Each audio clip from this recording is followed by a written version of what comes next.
नमस्कार दोस्तों, कैसे हैं आप सभी का स्वागत है रेलवे जी की क्लासेस में। दोस्तों, इस वीडियो में हम दोस्तों मॉड्यूल सेट नंबर 2 लेकर आए हैं दोस्तों, जो एग्जाम की दृष्टि से बहुत ही महत्वपूर्ण है दोस्तों। इसमें से कम 5 से 6 क्वेश्चन पूछने जाने की संभावना है। तो दोस्तों, इसको अच्छे से प्रैक्टिस सेट कीजिएगा दोस्तों, और प्रैक्टिस सेट हमको कैसा लगा दोस्तों, हमें प्लीज कमेंट करके जरूर बताइएगा। स्टार्ट करते हैं आज के पहले प्रश्न से। आज का पहला प्रश्न दोस्तों, इस ब्रह्मांड में मौजूद प्रत्येक वस्तु जो पदार्थ से निर्मित है, उसे वैज्ञानिकों ने क्या नाम दिया है? Option A crystal, option B ठोस, ऑप्शन नंबर सी द्रव यानी लिक्विड, ऑप्शन नंबर डी द्रव यानी मैटर। तो दोस्तों, इसका राइट आंसर दोस्तों ऑप्शन नंबर डी द्रव यानी कि मैटर। ठीक है दोस्तों, मतलब इस ब्रह्मांड में मौजूद प्रत्येक वस्तु जो है दोस्तों, जो पदार्थ से निर्मित है, उसे वैज्ञानिकों ने मैटर नाम दिया है। इसके कुछ एक्स्ट्रा पॉइंट देख लेते हैं दोस्तों। वस्तु जो स्थान घेरती है, जिसमें प्रत्येक द्रव्यमान होता है तथा जिसमें अनुभव प्रत्यक्ष अथवा अप्रत्यक्ष अपने इंद्रियों द्वारा कर सकते हैं, वे द्रव्य या पदार्थ कहलाते हैं दोस्तों, जैसे कि लोहा, कोयला, लकड़ी, कागज आदि। ठीक है दोस्तों, एंड इसके कुछ एक्स्ट्रा पॉइंट और देख लेते हैं दोस्तों, जैसे कि दोस्तों क्रिस्टल। क्रिस्टल उन्हें कहते हैं दोस्तों जिन पदार्थों में परमाणु, अणु या आयन एक नियमित पैटर्न में व्यवस्थित होते हैं। ठीक है, उन्हें हम क्रिस्टल के नाम से जानते हैं। ठोस यानी कि सॉलिड। दोस्तों, ठोस पदार्थ का वह रूप है जिसमें अणु, परमाणु, आयन एक दूसरे से एक मजबूती से जुड़े होते हैं दोस्तों, वे एक दूसरे से आसानी से अलग नहीं होते। ठीक है दोस्तों, जैसे लोहा। ठीक है, इसी प्रकार दोस्तों लिक्विड यानी द्रव ऐसा पदार्थ है दोस्तों जो बह सकता है और ठोस की तरह इसका कोई निश्चित आकार नहीं होता, है ना। वह द्रव्य कहलाते हैं, जैसे कि पानी, है ना, ऑयल। ठीक है दोस्तों, बढ़ते हैं अगले प्रश्न की ओर साथियों। आकाशगंगा की निकटतम स्पाइरल गैलेक्सी कौन सी है? Dwarf galaxy, sunflower galaxy, andromeda galaxy या पिनव्हील गैलेक्सी। तो इसका राइट आंसर दोस्तों एंडोरोमेडा गैलेक्सी दोस्तों, जिसे जो आकाश की निकटतम स्पाइरल गैलेक्सी है। ठीक है दोस्तों, एंड इसके ही कुछ मोस्ट इंपॉर्टेंट फैक्ट देख लेते हैं दोस्तों, जैसे कि डॉर्फ गैलेक्सी। ठीक है दोस्तों, डार्क गैलेक्सी इसे हम बॉनी गैलेक्सी भी कहते हैं दोस्तों। इसमें चंद अरब तारे ही हैं, जो कि हमारी आकाश गंगाओं के 2 से 4 अरब तारों की तुलना में काफी कम है। ठीक है दोस्तों, इसे हम डार्क गैलेक्सी के नाम से जानते हैं दोस्तों। इसी प्रकार दोस्तों सनफ्लावर गैलेक्सी दोस्तों, इसे हम दोस्तों हम M63 के नाम से भी जानते हैं दोस्तों।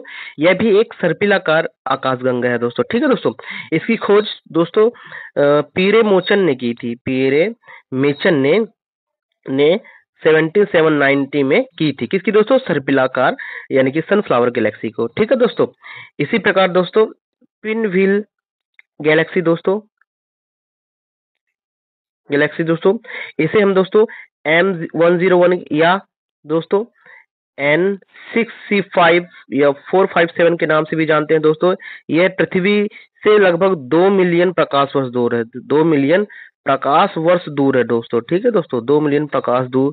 ठीक है दोस्तों, यह ऊसा मेजर या बिग डिपर में स्थित है। अगला प्रश्न दोस्तों, बिग बैंग सिद्धांत किसके द्वारा प्रतिपादित किया गया था? थॉमस गोल्ड द्वारा, अल्बरूनी द्वारा, जॉर्ज लेमेत्रे द्वारा या डॉक्टर एलन संडेस द्वारा? दोस्तों, इसका राइट आंसर दोस्तों ऑप्शन नंबर सी यानी कि बिग बैंग सिद्धांत का प्रतिपादन जॉर्ज लेमेत्रे द्वारा किया गया था। ठीक है दोस्तों, इसके कुछ एक्स्ट्रा पॉइंट देख लेते हैं दोस्तों, जैसे कि थॉमस गोल्ड कौन थे दोस्तों? दोस्तों, ये ऑस्ट्रिया के एक खगोल वैज्ञानिक थे दोस्तों, जिन्होंने ब्रह्मांड में स्थिर अवस्था का सिद्धांत प्रस्तुत किया था। ठीक है दोस्तों, एंड इसी प्रकार दोस्तों अल बरूनी दोस्तों, यह एक फारसी विद्वान थे। एक फारसी विद्वान, वैज्ञानिक और इतिहासकार थे दोस्तों, जिन्होंने पृथ्वी की त्रिज्या मापने वाले का सूत्र प्राप्त करने वाले पहले व्यक्ति थे। ठीक है दोस्तों, इसके कुछ एक्स्ट्रा पॉइंट देख लेते हैं दोस्तों लेमेत्रे कौन थे दोस्तों? तो लेमेत्रे दोस्तों बेल्जियम के खगोल वैज्ञानिक एवं पादरी जॉर्ज लेमेत्रे 1927 ईस्वी में ने ही ब्रह्मांड की उत्पत्ति के संदर्भ में एक सिद्धांत प्रतिपादन किया था। ठीक है दोस्तों, जिसे हम बिग बैंग थ्योरी के नाम से जानते हैं। दोस्तों, ब्रह्मांड की उत्पत्ति लगभग 15 अरब वर्ष पूर्व हुई थी दोस्तों।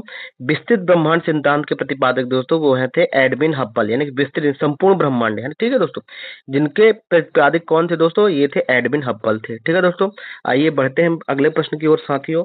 अक्टूबर 2024 को राष्ट्रपिता महात्मा गांधी की कौन सी जयंती मनाई गई है?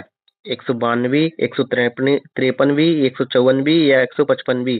दोस्तों इसका राइट आंसर दोस्तों ऑप्शन नंबर डी, 155वीं गांधी जयंती मनाई गई है। ठीक है दोस्तों, इसके कुछ एक्स्ट्रा पॉइंट देख लेते हैं दोस्तों, जैसे कि अक्टूबर 2024 को राष्ट्रपिता महात्मा गांधी को 155वीं जयंती मनाई जा रही है। ठीक है दोस्तों, इसमें गांधी जयंती की अंतर्राष्ट्रीय अहिंसा दिवस के रूप में मनाया जाता है। कब दोस्तों? 2 अक्टूबर को अंतर्राष्ट्रीय अहिंसा दिवस के रूप में भी मनाया जाता है विश्व में। ठीक है दोस्तों, इसी प्रकार दोस्तों स्वच्छता ही सेवा अभियान, स्वभाव स्वच्छता, संस्कार स्वच्छता थीम के तहत 17 सितंबर से 2 अक्टूबर 2024 तक यह थीम मनाई जा रही है। ठीक है दोस्तों, इसकी कुछ और महत्वपूर्ण बिंदु देख लेते हैं दोस्तों। दोस्तों 1942 में गांधी जी ने भारत छोड़ो आंदोलन शुरू किया और ये भारत से ब्रिटिश सेना की तत्काल वापसी की मांग। तो गांधी जी का जो इनमें प्रसिद्ध नारा था दोस्तों, करो या मर जाओ। ठीक है दोस्तों, एंड गोपाल कृष्ण ही महात्मा गांधी के राजनीतिक गुरु थे। कौन थे दोस्तों? तो वो थे गोपाल कृष्ण तो दोस्तों गोपाल कृष्ण गोखले जी किसके गुरु थे दोस्तों? वो महात्मा गांधी के। ठीक है दोस्तों,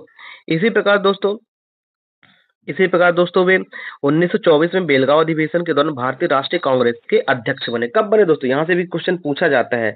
तो वो कब बने थे? 1924 में बेलगांव अधिवेशन में वो कांग्रेस के अध्यक्ष बने थे। ठीक है दोस्तों, सत्य के साथ मेरे प्रयोग की कहानी महात्मा गांधी की एक आत्मकथा है। ठीक है दोस्तों, सुभाष चंद्र बोस ने पहली बार गांधी जी को राष्ट्रपिता कहकर बुलाया था। दोस्तों यहाँ से भी क्वेश्चन पूछे जाते हैं, है ना? तो इसको अच्छे से लर्न कीजिएगा। ठीक है दोस्तों, एंड इसी प्रकार दोस्तों तो गांधी जी हिंद स्वराज, मेरे सपनों का भारत, दक्षिण अफ्रीका में सत्याग्रह जैसे पुस्तक लिखी है। ठीक है, तो ये इनकी पुस्तक है। ठीक है दोस्तों, यहाँ से भी प्रश्न पूछे जाते हैं। आइए बढ़ते हैं अगले प्रश्न की ओर साथियों। प्रश्न दोस्तों, हाल ही में किस देश की Asian bronze exhibition at the रिक्स म्यूजियम विषय पर आधारित प्रदर्शनी में बिहार म्यूजियम की प्रतिमा को प्रदर्शित किया गया है? श्रीलंका को, भूटान को, इंग्लैंड को, नीदरलैंड को? दोस्तों इसका राइट आंसर दोस्तों ऑप्शन नंबर डी, नीदरलैंड। दोस्तों इसके कुछ एक्स्ट्रा पॉइंट देख लेते हैं दोस्तों। नीदरलैंड में Asian bronze exhibition at the Rijksmuseum विषय पर आधारित प्रदर्शनी में दोस्तों बिहार म्यूजियम की प्रतिमा को प्रदर्शित किया गया। दोस्तों इसमें दोस्तों national art museum of Netherland की ओर से Asian and bronze exhibition at the Rijksmuseum विषय पर आधारित प्रदर्शनी का आयोजन किया गया था। ठीक है दोस्तों, ये जो आयोजन हुआ था दोस्तों ये 26 सितंबर से लेकर 12 जनवरी 2025 तक आयोजन किया जाएगा। दोस्तों इसमें एशिया के पूर्व अवशेषों के अलावा बिहार संग्रहालय के प्रतिनिधित्व करने के लिए इस संग्रह को यहाँ प्रदर्शित किया गया है। इसमें दोस्तों बिहार के संग्रहालय से चयनित 3 कांस्य प्रतिमाओं जैसे जैन धर्म, बुद्ध एवं कांस्य की घंटी प्रदर्शन का हिस्सा रहेंगी। ठीक है दोस्तों, एंड इसी प्रकार दोस्तों बिहार संग्रहालय की स्थापना दोस्तों 15 अगस्त 2015 में की गई थी। यहाँ से भी मोस्ट इंपोर्टेंट क्वेश्चन दोस्तों, यहाँ से भी क्वेश्चन पूछे जाता है। दोस्तों बिहार सरकार द्वारा 8 अगस्त 2023 को बिहार संग्रहालय और पटना संग्रहालय को जोड़ने वाले सुरंग के लिए 542 करोड़ रुपए की मंजूरी दी गई थी। ठीक है दोस्तों, आइए बढ़ते अगले प्रश्न की ओर साथियों। हाल ही में ही अभ्यास काजहिंद का 8वां संस्करण भारत और किस देश के मध्य हुआ? रूस के, इजराइल के, कजाकिस्तान के या ईरान के? दोस्तों इसका राइट आंसर दोस्तों ऑप्शन नंबर सी, कजाकिस्तान के साथ, यानी कि काजहिंद का 8वां संस्करण भारत और कजाकिस्तान के बीच हुआ है। ठीक है दोस्तों, एंड इसी के कुछ एक्स्ट्रा पॉइंट देख लेते हैं दोस्तों। तो भारत और रूस के बीच कौन सा दोस्तों? इंद्रसेना नामक का लघु अभ्यास हुआ है दोस्तों। इसी प्रकार दोस्तों भारत और इजराइल के बीच दोस्तों ब्लू फ्लैग हुआ है दोस्तों। क्या हुआ है दोस्तों? ब्लू फ्लैग नामक सैनिक अभ्यास हुआ है दोस्तों। ठीक है दोस्तों, यह एक संयुक्त अभ्यास है जिसमें India, America, France and Germany ये तीनों सेनाएं मिलकर आपस में अभ्यास करती हैं। ठीक है दोस्तों, इसके कुछ एक्स्ट्रा पॉइंट देख लेते हैं दोस्तों, जैसे कि दोस्तों हाल ही में अभ्यास काजहिंद का 8वां संस्करण भारत और पाकिस्तान के मध्य हुआ दोस्तों। यह दोनों देशों के बीच प्रत्येक वर्ष आयोजित होने वाला संयुक्त सैन्य अभ्यास है दोस्तों। यह अभ्यास काजहिंद का 8वां संस्करण था दोस्तों, जो 30 सितंबर से 13 अक्टूबर 2024 को सूर्य फॉरन ट्रेनिंग नोड यानी ओलिव उत्तराखंड में आयोजित किया जाएगा। ठीक है दोस्तों, बढ़ते अगले प्रश्न की ओर साथियों। सितंबर 2024 में बिहार राज्य के किस जिले में बनने वाले हवाई अड्डे के लिए 52.8 एकड़ जमीन एयरपोर्ट अथॉरिटी ऑफ इंडिया को सौंपा गया है? समस्तीपुर में, दारभंगा में, कटिहार में या पूर्णिया में? तो दोस्तों इसका राइट आंसर दोस्तों ऑप्शन नंबर डी, पूर्णिया में, है ना। 52.18 एकड़ जमीन एयरपोर्ट AI यानी कि अथॉरिटी ऑफ इंडिया को सौंपा गया है। कहाँ दोस्तों? वो पूर्णिया में। ठीक है दोस्तों, इसके कुछ एक्स्ट्रा पॉइंट देख लेते हैं दोस्तों। इसी प्रकार दोस्तों AIE यानी कि airport authority of India, airport authority of India, ठीक है दोस्तों। इसकी स्थापना दोस्तों 1 अप्रैल 1995 में हुई थी दोस्तों। और इसके जो अध्यक्ष हैं दोस्तों, वो कौन है दोस्तों? इसके अध्यक्ष दोस्तों हैं वे विपिन कुमार जी हैं। ठीक है दोस्तों, AIA के। ठीक है दोस्तों, ठीक है दोस्तों, इसके कुछ एक्स्ट्रा पॉइंट देख लेते हैं दोस्तों। 30 सितंबर 2024 को बिहार राज्य के पूर्णिया जिले में बनने वाले हवाई अड्डे के लिए 52.18 करोड़ रुपए जमीनी एयरपोर्ट अथॉरिटी ऑफ इंडिया को दिया गया। ठीक है दोस्तों, पूर्णिया का यह एयरपोर्ट दोस्तों state of the art airport होगा। ठीक है दोस्तों, यानी कि जो सभी आधुनिक सुविधाओं से लैस होगा दोस्तों। ठीक है दोस्तों, एंड दोस्तों यह वर्तमान में पटना एवं दरभंगा में से घरेलू और गया से इंटरनेशनल उड़ानें भरने में मदद करेगा। मई 2022 में दरभंगा एयरपोर्ट यानी कि मैथिली भाषा में उद्घोषण यानी कि उद्घोषणा करने वाला पहला भारत का पहला एयरपोर्ट बना। चलते हैं अगले प्रश्न की ओर साथियों। भारत के प्रधानमंत्री श्री नरेंद्र मोदी ने स्वच्छ भारत मिशन के कितने वर्ष पूरे होने के अवसर पर स्वच्छता ही सेवा 2024 का कार्यक्रम को संबोधित किया है?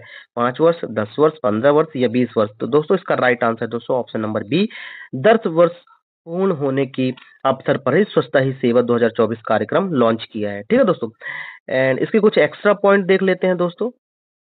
इन्होंने 10,000 करोड़ रुपए की लागत से मिशन अमृत के अंतर्गत विभिन्न शहरों में जलमल शोधन यंत्र स्थापित किए जाएंगे। ठीक है दोस्तों, एंड प्रधानमंत्री ने स्वच्छता और सफाई से जुड़ी 9600 करोड़ रुपए से ज्यादा की विभिन्न परियोजनाएं की शुरुआत की है। ठीक है दोस्तों, तो इन परियोजना में अमृत और अमृतु स्वच्छ गंगा के लिए राष्ट्रीय मिशन और गोवर्धन योजना के तहत 15 संपीड़ित बायोगैस संयंत्र की परियोजनाएं भी इसी में शामिल है। किसी के अंतर्गत दोस्तों? स्वच्छता ही सेवा 2024 के अंतर्गत। ठीक है दोस्तों, बढ़ते अगले प्रश्न की ओर साथियों।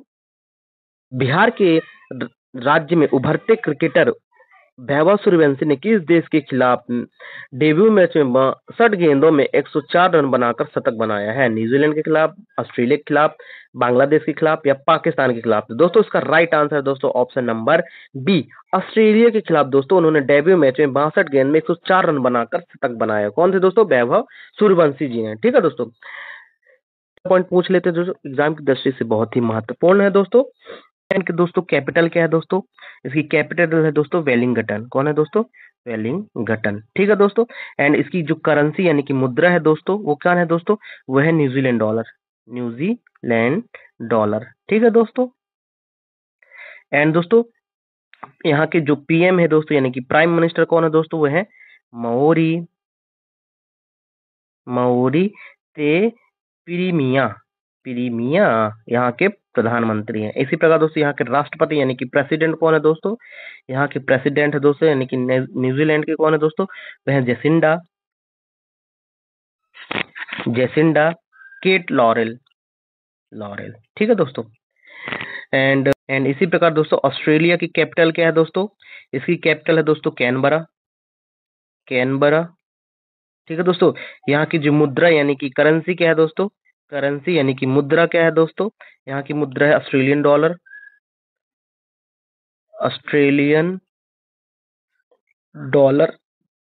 ठीक है दोस्तों,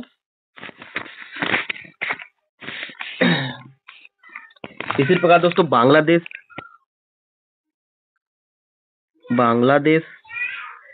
इसकी कैपिटल कौन है दोस्तों? यहाँ की है ढाका। यहाँ की करेंसी क्या है दोस्तों? बांग्लादेशी दिनार, बांग्लादेशी टका।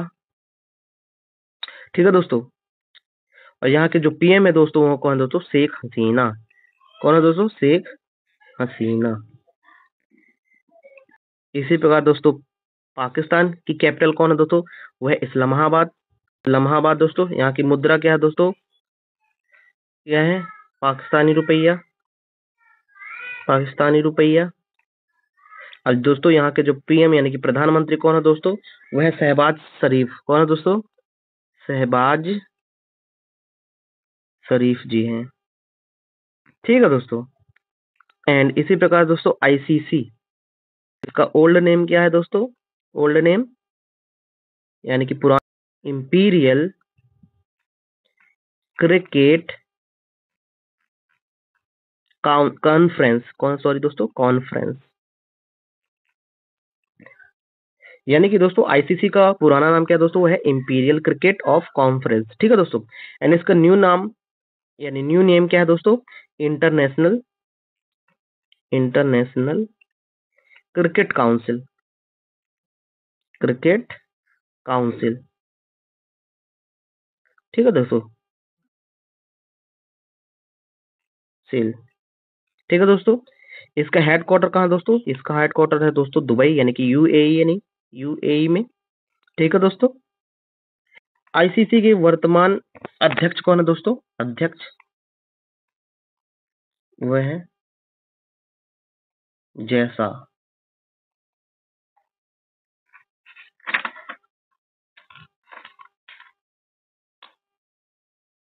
एंड दोस्तों इसी प्रकार दोस्तों बीसीसीआई, बीसीसीआई का फुल फॉर्म क्या दोस्तों, board of BOARD, board of control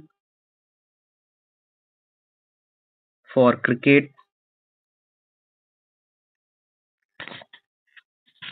in India. दोस्तों इसकी इसकी फाउंडेशन कब हुई थी दोस्तों, वो है 1928 में हुई थी, ठीक है दोस्तों। इसका हेडक्वार्टर कहाँ है दोस्तों, ये है मुंबई में, ठीक है दोस्तों, मुंबई में। इस प्रकार दोस्तों बिहार राज्य के उभरते क्रिकेटर वैभव सूर्यवंशी ने ऑस्ट्रेलिया के अंडर 19 के खिलाफ डेब्यू मैच में 62 गेंद में 104 रन बनाकर शतक बनाया दोस्तों।